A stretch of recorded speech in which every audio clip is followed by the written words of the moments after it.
this is Raffle. I'm still alive, much to some people's disappointment. Someone asked me for a tutorial with hammer, but honestly, I can't think of that many left that haven't already been covered by myself or someone else. Granted, other people have much older tutorials. I don't think anyone's made a tutorial for L4D2 hammer in 2020, so this might be the first one. But I don't think anyone's really covered templates, or point templates to be more specific, and just how generally useful they can be, especially with L4D2, and Source Engine games in general. So I have a little test map, and with the footage, all it does is it spawns a boulder at the top of this ramp, and physics makes the boulder roll down the ramp, and it goes in the hole. It's pretty straightforward, actually. So just to cover what I have 2 point entities. I have a logic timer. It's a very simple timer. It uses random time between an interval of 3 seconds and 7 seconds, and on output, it triggers the point template and makes it spawn its things. The point template is a very interesting entity that I'll go over now. So what you do with this is when you place it down, you get 16 entities to assign to any given point template. You don't have to use all the options. You don't even have to use more than 2. In this case, I've only used 2. And my 2 options here, this is what the point template controls, what it will spawn if it's activated to spawn something. So in this case, it will spawn the boulder's physical property and its trigger hurt, which is buried just a little bit beneath the shell exterior. And I'll actually go over how to make this in a second. I'm just explaining the basic rundown of what I've done. The boulder itself is a function fizzbox. This is basically a brush entity that can be affected by physics. It can move around, it can be destroyed, etc., etc. It can have health. It basically works like a function breakable, except this one moves, whereas a function breakable is like a stationary, like breakable wall or something. And I've nested inside of it and parented to this. I've actually created a trigger hurt, and this is what makes the boulder actually hurt things. Because the boulder I actually set in its flags to be not physical. So it won't collide with other boulders, and it won't collide with players or anything. And this is boulder doesn't like, let's say it hits a tank. You don't want a tank to be able to like stop up the boulders. You don't want it to hit a player and like stop. You don't want it to like move the player per se. If you want it to move the player, you can, but generally if the physics is enabled on a fizzbox, then it relies on the fizzbox's damage, which can be a lot more random and harder to control. Sometimes if it hits something full force, it won't do any damage, and sometimes it will gently brush something and then that thing takes 1 billion damage. So what I did was I disabled collision on the fizzbox because it's unreliable, and I created my own trigger hurt, which has a much more reliable damage, which hurts everything except for the fizzbox itself. So this trigger hurt inside of it should not be hurting this boulder as the boulder moves. And in case it does, the trigger hurt only does 1,000 damage. It would take several of these to kill a tank, but it will one-shot anything that isn't a tank, unless it's a modded server or something. And the fizzbox itself, just in case the trigger hurt is damaging it, I don't think it is, but in case it was, then this thing has a ridiculous amount of health, and this is so that it can't be destroyed by anything really. And the fizzbox property itself, I made it so that it doesn't receive shadows, and it doesn't cast shadows. This is for performance reasons. The material type is rocks. This way it will make boulder-like sounds as it moves, or gets moved, or gets shot at. And I turned off the ability to push it with damage. Whether or not this affects a tank punching it, I don't know for sure. I'm pretty sure it does. But in theory, you don't want the boulder to be affected by anything hitting it or whacking it. You don't want someone to be able to like bump it with their gun and knock it away. Unless you want that to happen. In which case, you could set it like that. But for the purposes of making a death boulder, no. The boulder, when it breaks, disables and then kills the trigger hurt.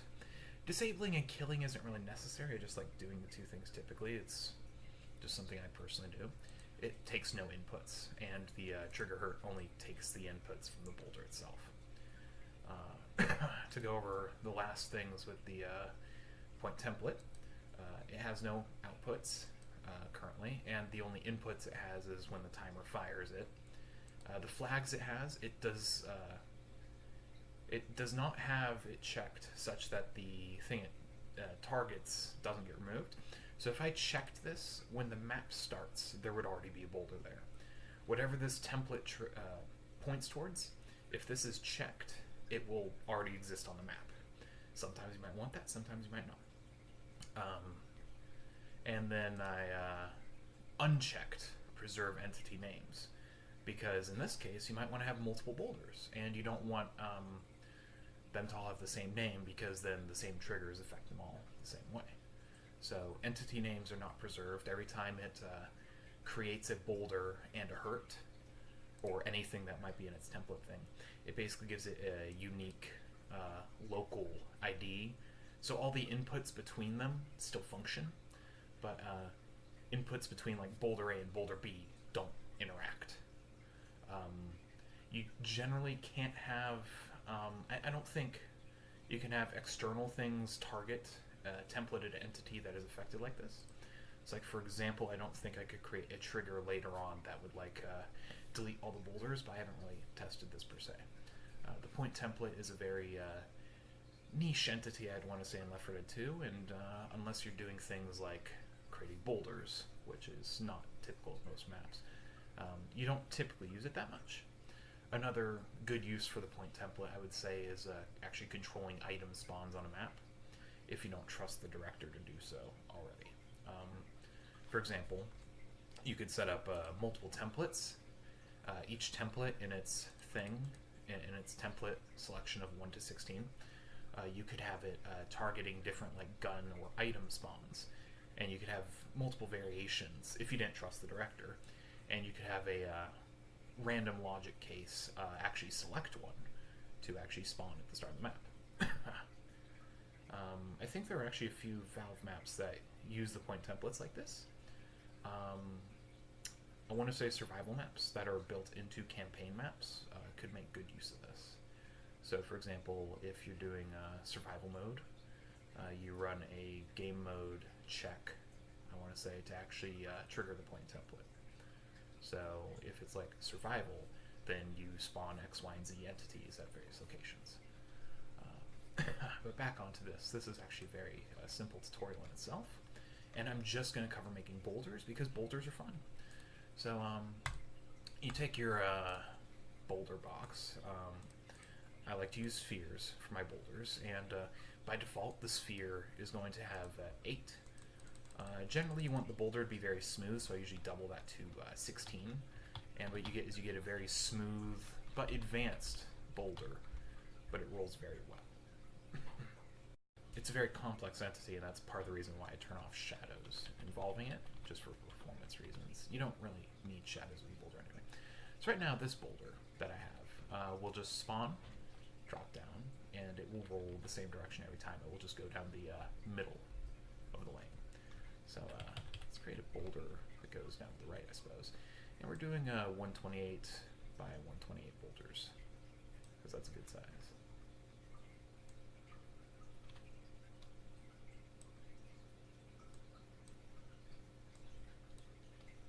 So you create your boulder, and change your texture to a trigger, and then shift drag to clone. So what I did was I cloned it slightly to the side, and then I actually moved it back in. So right now they overlap. You hit the apply current texture to create your trigger thing, and notionally you don't want the trigger to perfectly overlap the boulder, because you're going to have a non-solid boulder, and you don't want it to necessarily take out what it rolls past. Players might not necessarily be aware that they're slightly clipping the boulder, so you generally want to be a little bit merciful, and you actually want to put the trigger hurt slightly inside the boulder. So for this purpose, I'm going several squares in from all directions. And when you parent it to the boulder itself, it should perfectly roll and stay inside of it. But this way, the player has to be a little bit more noticeably in the boulder They have to kind of collide with the boulder for it to work. And this is really it as far as the boulder goes. You don't really need to add sounds. If you wanted to, you could add sounds. So we're going to make both these entities. Oh, that's the wrong key. Make both these entities. The boulder is a fizz box, and we're going to name it boulder2 underscore fizz box. Change the material type to rocks. I'm setting the strength to some absurdly high number, like 500,000 or whatever. Performance mode you can leave alone. Disable shadows I'm setting to yes. Disable receiving shadows I'm setting to yes. You don't have to set those. Leave solid to world alone. And I'm going to turn off push by damage.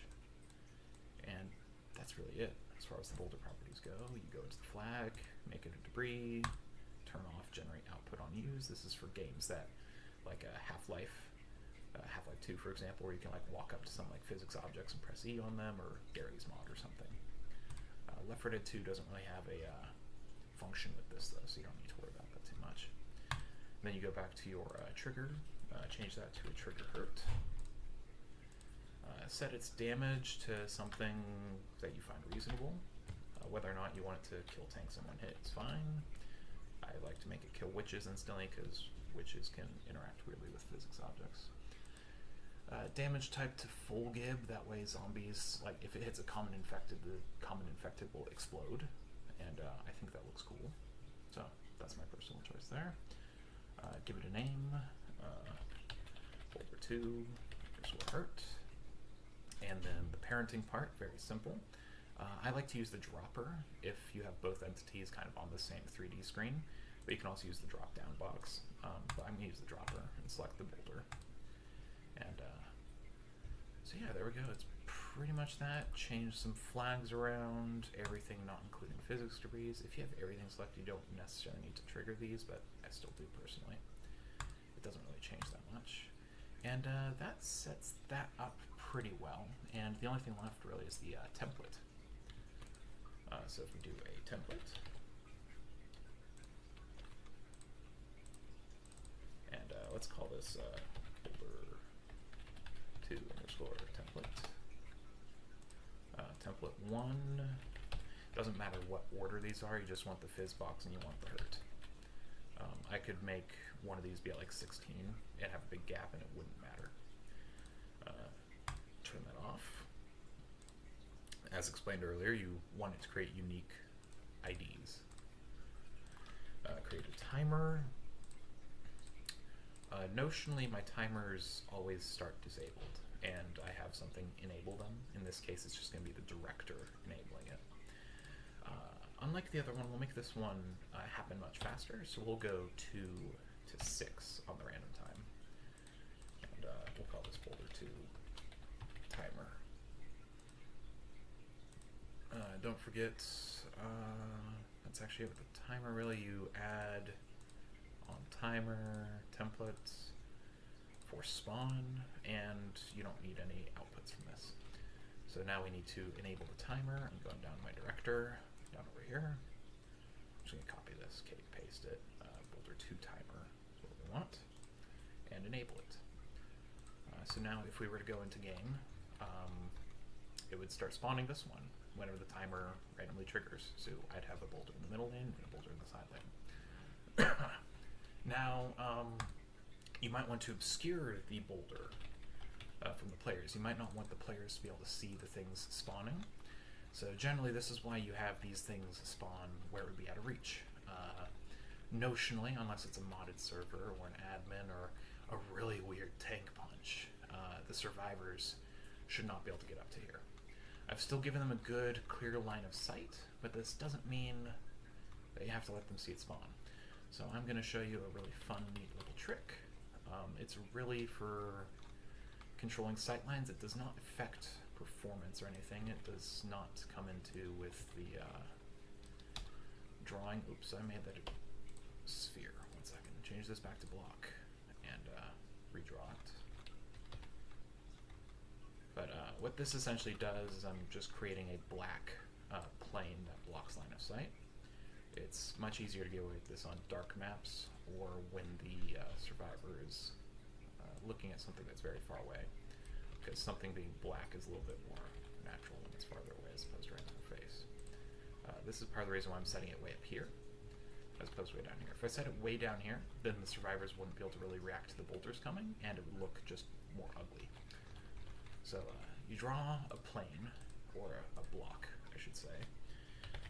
Under the texture, just type in black, scroll down to the bottom, and I like doing tools black with no fog.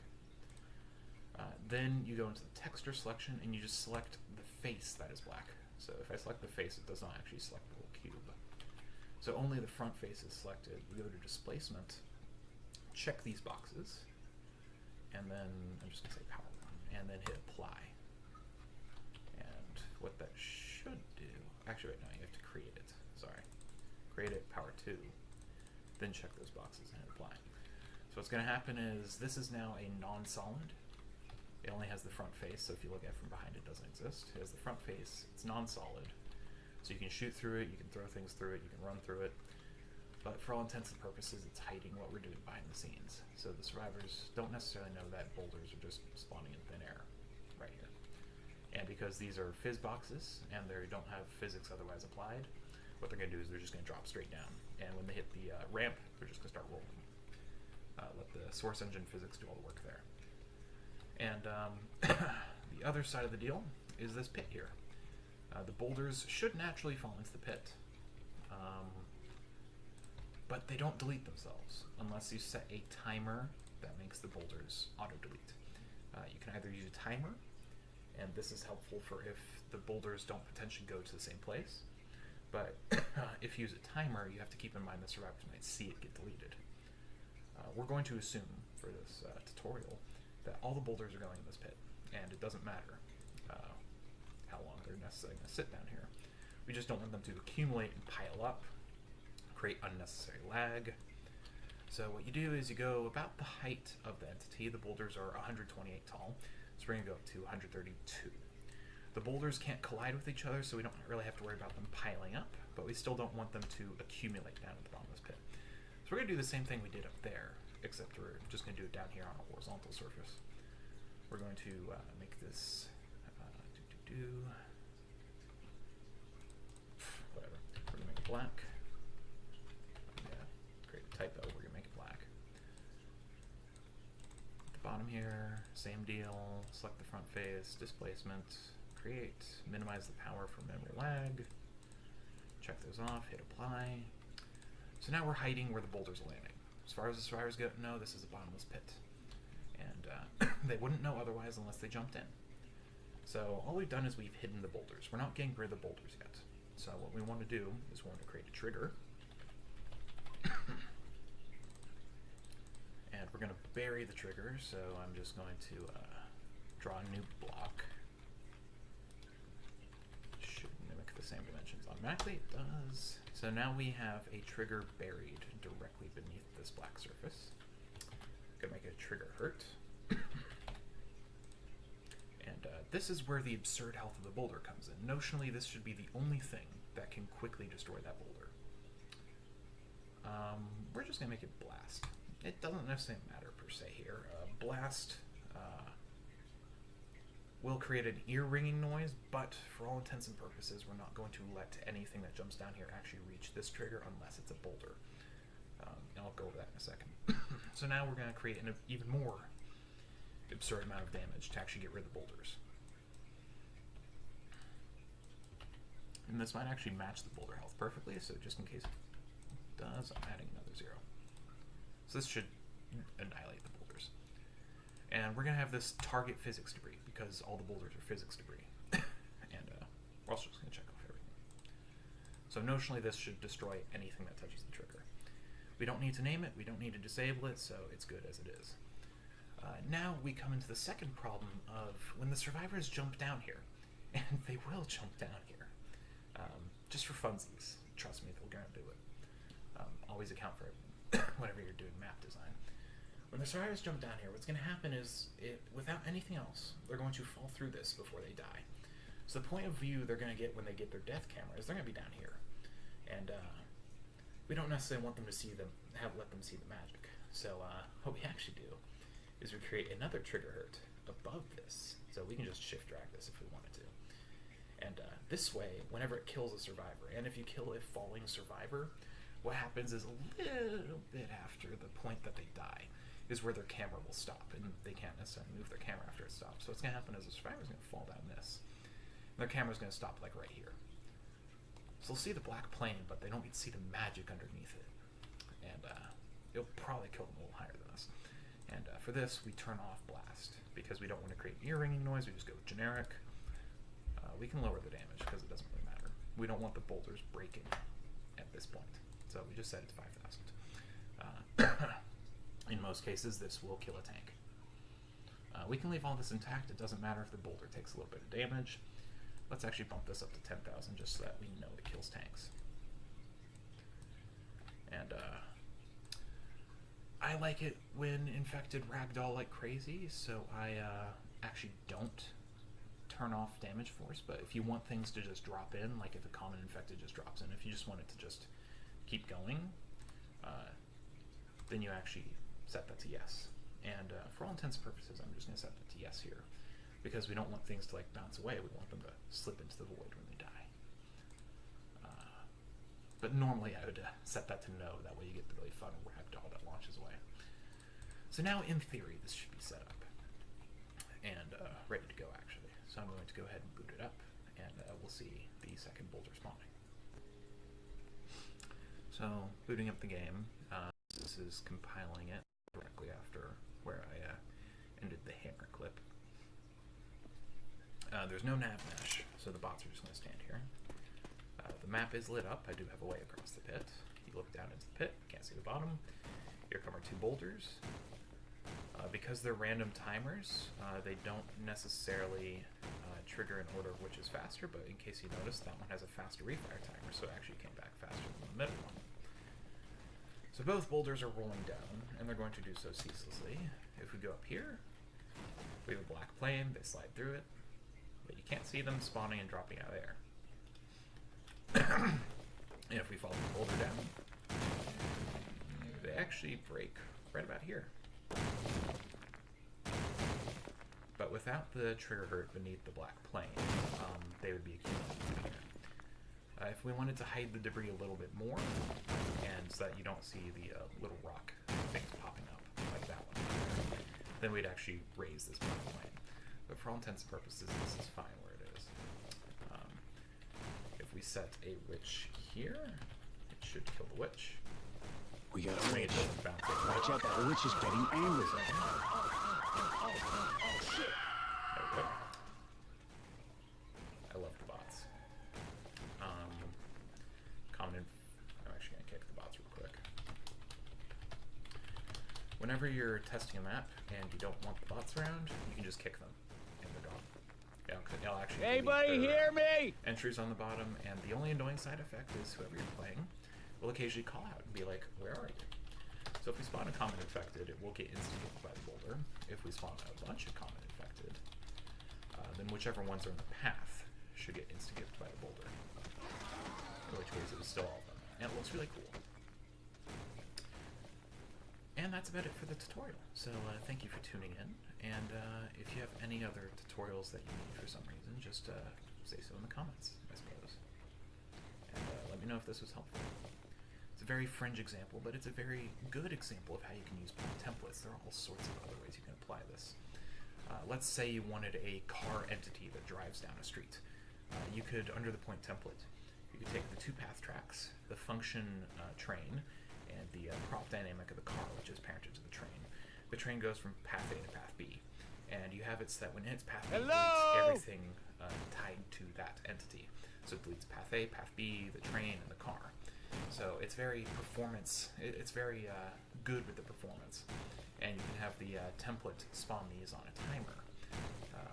If you're familiar with Gary's mod, 67th Way on Trouble in Terrorist Town, that's a actually more efficient way to do the cars. I don't know if that's what they did. I'm pretty sure what the cars do in that map is the train makes it drive underneath the map to get back to point A.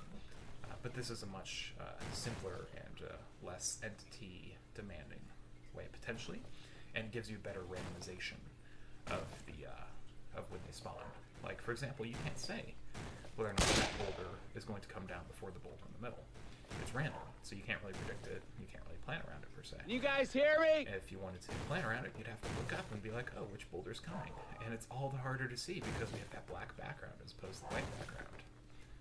You can kind of see the outline as it rolls down. Now, the downside to receiving shadows is the boulders are pitch black. They don't get light when they pass into light, and they flicker a little bit. But the flickering is normal for fizz boxes in general. But yeah, that's it for the tutorial, and that's all I really have to say this time. So have a good day.